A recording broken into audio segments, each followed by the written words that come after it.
Welcome to Engineering Scale Models Presents Tabletop Strategies. I'm Jason, your host, and today we're going to be looking at a pretty old game, but I got it and I got some cool stuff planned for it.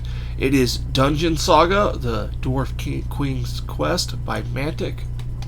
Here it is right here. This is the base game. I got some expansions for this also, along with the Adventurer's Companion we'll look at separately. Today we're going to look at this, and then we're going to look at some legendary heroes of Dolgoth. So this is an old game. It came out about 4 or 5 years ago. It's a Mantic game. Their newer version of something, they have a sci-fi fantasy called Star Saga. Some of my first stuff I put on the channel a few years back was Star Saga, and I enjoyed playing that, and I've always wanted Dungeon Saga. But it says it's a dungeon adventure board game for 2 to 5 players, where you need an Overlord player, and I recently found out that the Adventure Companion adds in Invisible Overlord, what makes it solo. So you can play it solo, but there's a lot of issues with ambiguity in the cards and things like that that make it a little bit complicated to do solo. But I have some solutions for that, and I want to share those solutions with that. And I'm going to play a couple quests from the book, but I'm going to focus on the Adventure Companion, doing a campaign with the random dungeons and the random monsters and all that good stuff that comes with the Adventure Companion and all the expansions. So I will do a few quests in this, and it'll be mostly a campaign with different heroes and things like that, where I create my own heroes and all that good stuff. But as you can see, it's a nice box. It comes and it looks like a book. If you put it on your shelf, you can put the cover on the other way and it'll look like a book on your shelf. If you want to look at the back, it tells you about a little bit about it and shows you the contents. We're going to look at all the contents, so we don't really need to read that. I'm not going to read the thing. There's tons of unboxings on this. This is more of an unboxing and me sharing my thoughts on how I'm going to approach the playthroughs in a unique way that is different from other people. So it opens like a book, and then I have already taken the rule book and the quest book out. I have read these thoroughly. I've read the rule book twice, so I'm going to know what the components are as I go through them, so I can share them with you. But as you can see, they are packaged in little baggies, and there's little dividers in here and all that stuff.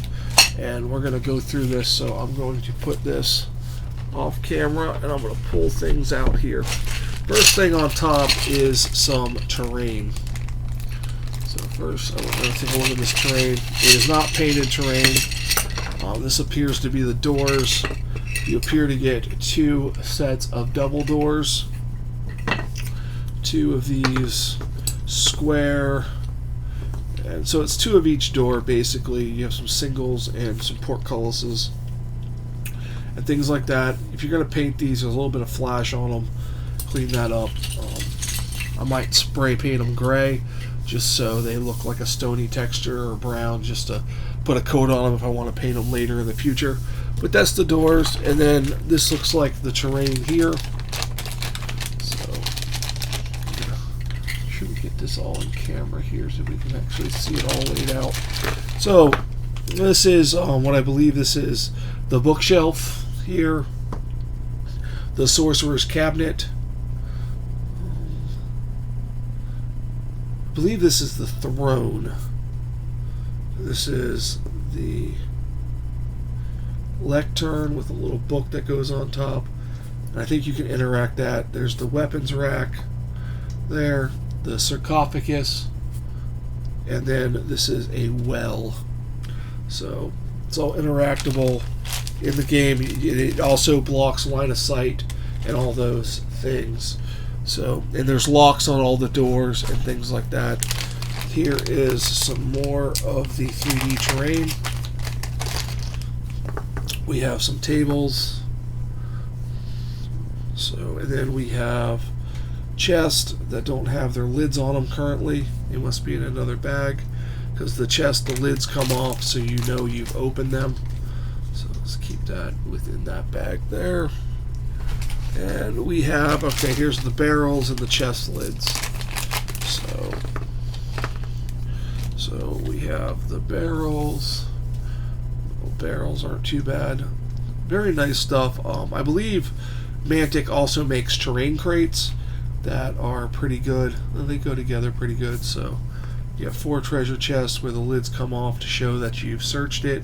That's pretty neat. Also, my son's 13 and he loves board gaming, and we've played Descent, Journeys into the Dark many times.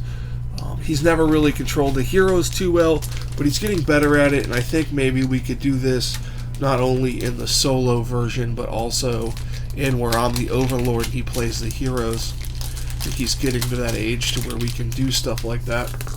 So here's the dice. My thoughts on the dice, they're tiny. They're going to be hard to see on camera. Yeah, I might swap them out for some larger stick-sided dice in 2 different colors. Can't swap them out for my zombie dice because they don't have the actual numbers on all the faces. So that's the dice. So you get 6 of each. The white are supposed to be bone, and they are for the Overlord, and the blue are for the heroes.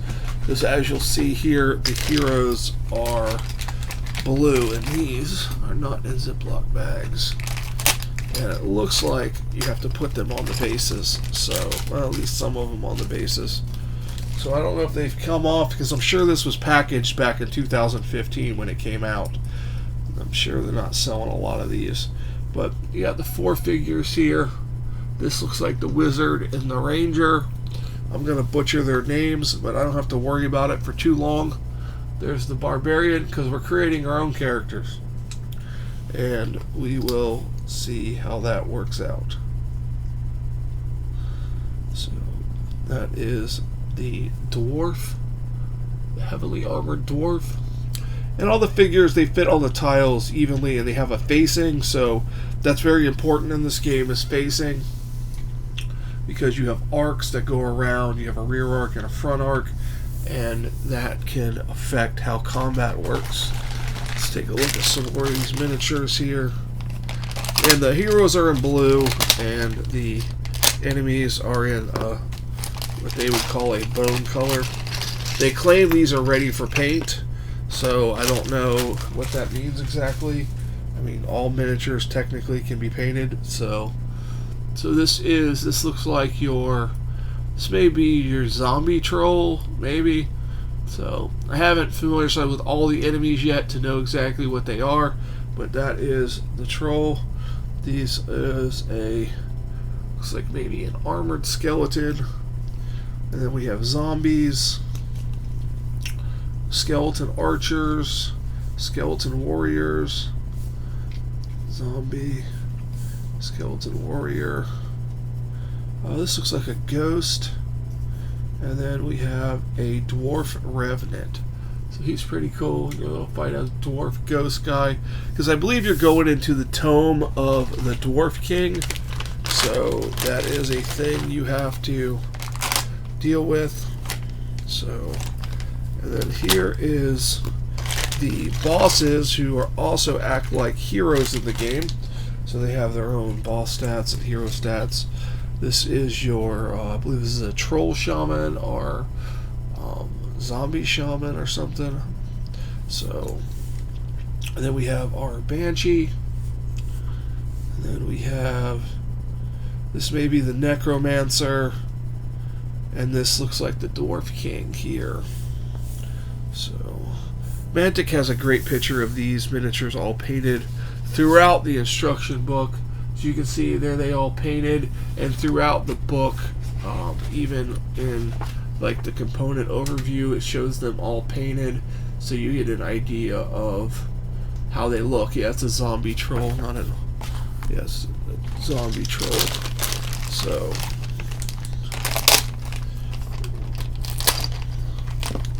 it looks like 2 bags of the one with the troll in it. So it looks like you're getting 2 dwarf revenants. Zombie troll has come off his base. I might have to add some glue to that. And the bases, if they come off, they are slotted in a way so that they are facing in the correct direction. So we have 2 zombie trolls, Pierce 4 warriors, 4 zombies, 2 rangers, 2 ghosts, and 2 armored zombies. So now let's take out these dividers. Oh, and then we have plastic clips. These plastic clips are used for clipping the board together so it doesn't slide apart. I think this is a great idea, and I wish they came up with this for Star Saga. We'll see how well it works when I try it. Videos I've seen of people playing, they haven't used that, so I don't know if that's because it doesn't work or it's difficult to use. And then we have here our hero and boss cards. We have Grund, the Undead Dwarf King. He is a boss, which is also a hero, technically. We have Holgar, the Zombie Troll Shaman. He's a large base. They all have their special abilities. They have a movement combat armor. Here is Elhara, the Banshee. And then we have Mortabris, the human necromancer. So he's like the main enemy, raising dead and all that good stuff. We have Danor, the human wizard. Madrid, Marija. I don't know, I'm bad with names. The elf ranger. Rorden, the dwarf fighter. And Orloff, the human barbarian. I'll end up calling him Olaf, like Frozen. I'm gonna have to let that go. So let's check out these cards and then we'll get into the other stuff here. So a lot of this is going to be stuff in solo you're not going to use, like the Overlord cards, but there is a use for those in the game, and I'll show you that when we do a solo game. So we have some ability cards. We have 3 ability cards. We have Tough, and Magnus. So we have our Mantic points. Open these first. So we have our Mantic points, that's good. Then we have our Overlord cards here. And I will be sleeving these cards because they extremely stick together. This is our Overlord cards. Then we have our... Yeah, I think these are going to be divvied up into how you use them in the first game. So then we have item cards there. Then we have our first spells we'll use. And then we come up with some more abilities that are get later in the game. But I can mix all these because I'm doing a custom dungeon. So we have I know there's a lot of spells in the game. So yeah, these cards are extremely sticky, like fresh ink style, but it seemed like they were tied together with fresh ink on them, and they're not going to want to shuffle, so you're going to want to sleeve these cards. So we have our Overlord cards. They draw 3 of these at the beginning of the game, and every turn they draw another one. So when the Overlord deck runs out, basically the game's over, and a lot of times the heroes lose the adventure. But it tells you that in the adventure book, and we'll look at that. So, and then spell cards. These are for spellcasters in the game. Currently, the only spellcaster in here is the human wizard, and then I believe a few of the enemies can, like the Banshee, can cast spells. And then we have healing potions you acquire through the quest will give them to you, or you get them through treasure chest, different things that do different abilities. Some energy crystals for the wizard. And then you have abilities that you earn throughout the game that allow you to do different things, like cast more spells, removing a wound with Tough, Frenzy. You can re-roll attackers' dice that don't penetrate the armor, all that good stuff. So that's the cards. Not a whole lot of them. Probably 2 packs is 50 sleeves. 100 sleeve pack will do it. I use the Fantasy Flight sleeves, so only 50 come in a pack. It does come with some Ziploc bags. Looks like 2 large ones and a small one, probably for the tokens and the tiles. And then next in the box here, if I can get it out, is your quick start guide. This is if you're going to first play, set it up. You need an Overlord for this, and it it's 2 quests teaching you about, first it teaches you about the melee guys, then it teaches you about the archer and the spellcaster, how they work in range and all that good stuff. So, quick start guide. And what I find nice about this, all the miniatures are painted, so if you need a reference on how to paint these miniatures, it's in these books. And they also tell you exactly what you're going to need, so quick start guide's good. No reason to go in depth in that. And then this is a super important thing. This is the Necromancer Overlord panel. These are all the things that the Necromancer enemies can do. It has their move, their combat, their armor level, any notes on things they may have, their abilities that go with those notes there, and then it tells you what happens when you hit them at 1, 2, 3, or 4 hits. And then it also, like for the zombie troll, it has 4 wounds, so you have to do 4 damage to it. Ghost, any damage gets rid of them. Bones and zombies, 2 hits aren't enough to do anything. You need to do 3 or 4 hits to really do anything. With the skeletons, 2 hits will turn them into a bone pile, 3 hits will destroy them, 1 hit, it's not going to do anything. You kind of just missed. So it tells you in the book that you stuck through their bones and you didn't land a hit. So now let's take a look at the cardboard. So this is anything like Star Saga quality cardboard. I'm not going to be disappointed. If it's like Resident Evil cardboard, I'm going to be super pissed. Because the RE2 cardboard was awful. So this is the back of it. It has a lava scheme that is used for other expansion missions, whereas the front side will be used for most of the missions in the Dwarf King's quest. And then you have your magic awards for locks and your mundane locks. So you got your different cards for that. And you have your bone piles and your 2 range rulers. So, and then we have here, it looks like we have condition markers, very large tiles, some more tiles, and don't remember what that one is. I remember seeing it. Some objective tokens. And then we have some different tiles, some weakness tiles, more locks, and all that good stuff, because there could be lots of doors. So, and then again, there's the tiles. Nice cavey. The art on these tiles is incredible. They did a great job. You should wash your hands after using these, because it's going to leave like a film on your hand. This is nice. This is the fragments of the Banshee's heart, so you have to collect them and put them together. Then you also have wound tokens that are shaped like hearts that fit on the heart shapes on the hero cards. And then you have your glory points or experience. Then you have more tiles. Nice overprint on those tiles. Like right there is an overprint. Cut that out and use that for something else. I don't see a lot of overprint on these tiles except for that one. So, not bad right there. This one. So here's another overprint here.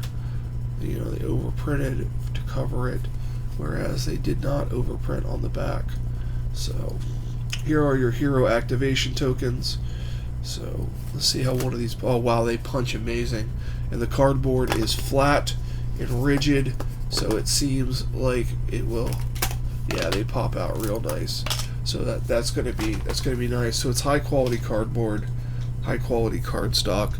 I know some people have issues with cardstock. Like I've had issues with the RE2 cardstock. It is very difficult to set up a board. They're warped and all that stuff. These don't seem to have that problem. Everything seems square. Now, just to cover the rule book quickly, clear space here. And the rule book, it is 22 pages. It's very well defined. It repeats itself a lot of the times, but that just saves you from having to go back and cross-reference. A lot of times it repeats itself a couple times. Like between the Overlord's turn and the hero's turn, a lot of the actions are the same and stuff, so it just repeats itself, so you're not having to reference many different things. It does have you doing some referencing back and forth, but it does give you the page number that stuff's on. Some of the rules are a little, but the FAQ, there's an FAQ, you just go to Manic's website and you can download the FAQ PDF and you can print that out and you are good to go. So, and then on the back is a nice turn summary of, you know, what you do to set up, round summary, movement, and then fighting, shooting, modifiers, and spell casting. So fighting and spellcasting and range, they're slightly different. Shooting and fighting share some of the same things, but with spellcasting, there's a lot of things that are different, that things don't get modified and things don't get discarded as feeble attacks or anything like that because it's a spell. So, and then I'm not going to go into too much detail on the quest book, just to mention that it is 32 pages long. It has a campaign, optional campaign roles and goals. It has 8 adventures, and you know, you set these up. Since I'm playing solo, I'm going to be setting these up. So, you know, adventure 2, 1, and then you have adventure A and B. That is, and then you have some different backstories for the different people, and then you have just some different stuff about zones, the Overlord, map key, you know, to show you where to place everybody, the different weapon racks, lectern, tomb.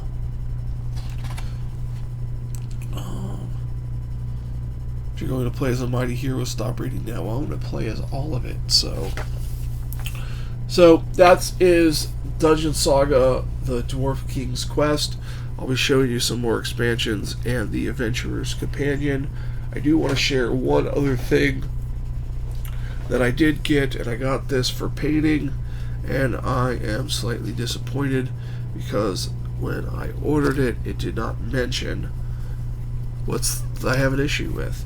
So I got this. It's Legendary Heroes of Dolagarth. It's the same 4 heroes that are in here, but I just wanted to have those separate so I could paint them separately, and it shows them in their legendary form. Unfortunately, they are unassembled metal miniatures with no instructions.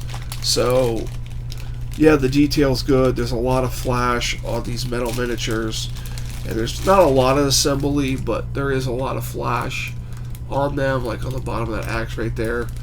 And it's just disappointing.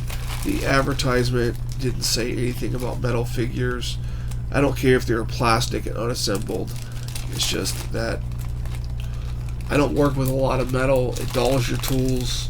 I can work with it. It's not an issue. So I might do a video on assembling these guys. But, you know, the priming, sometimes the primer doesn't stick. So, yeah. So, thank you, Amazon. So, that is, you know, that is that system. That is these. If you like metal figures and you want to paint metal figures, get the Legendary Heroes of Dolagarth. If you don't want to do with that, don't get it.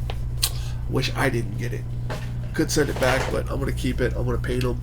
I'm going to do a video on assembling them and dealing with metal and the type of glues and all that good stuff, so you guys have a instance on that. So, you know, expect that on Model Monday.